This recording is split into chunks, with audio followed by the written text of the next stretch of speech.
भाई जितने भी कावड़िए हरिद्वार तक जल ढाओगे, उन सभी से अनुरोध है कि इस बार वो अपनी कावड़ में गांजे का उपयोग ना करें, तम्बाकू का सेवन ना करें, क्योंकि गांजा पीने से सिर्फ और सिर्फ बर्बादी हासिल होती है, उसमें कोई डेवलपमेंट नहीं है।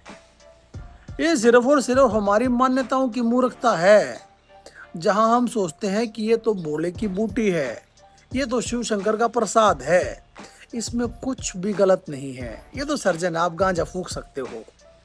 ये सिर्फ और सिर्फ हमारा गंजेड़ी मन ये दलील दे रहा है, गांजा पकड़ने के लिए गंजेड़ी मन ये दलील देता है कि शिव शंकर की बूटी है।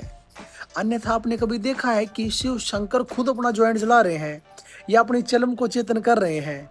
ऐसा कहीं पे हमने देखा नहीं है, सिर्फ हमारी मान्यताओं की भूल है।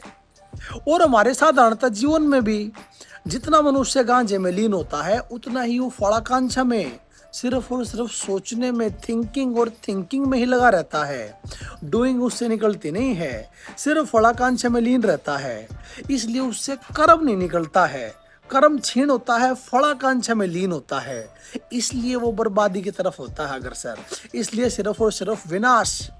इसमें कोई क्रिएटिविटी नहीं है, इसमें कोई सर्जन नहीं है, कोई भी इसमें डेवलपमेंट की आप मांग नहीं कर सकते।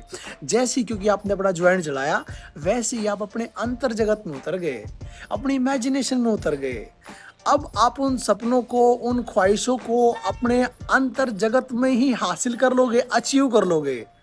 फिर वास्तविकता में, प्रमाणिक सत्य में, फिर रियलिटी में उसको सत्य करना जरूरी थोड़ी ना है। जब फड़ाकांक्षा में ही आपने उन सपनों को जी लिया है, तो धरातल पे उतारने की आवश्यकता ही क्या है? एक ज्वाइंट जलाते ही सारे सपने पूरे, फिर उसको रियलिटी में लेके आने की आवश्यकता ही क्या है? गांजे से सिर्फ और सिर्फ बर्बादी हासिल हुई है मनुष्य को, इसमें कोई विकास नहीं है।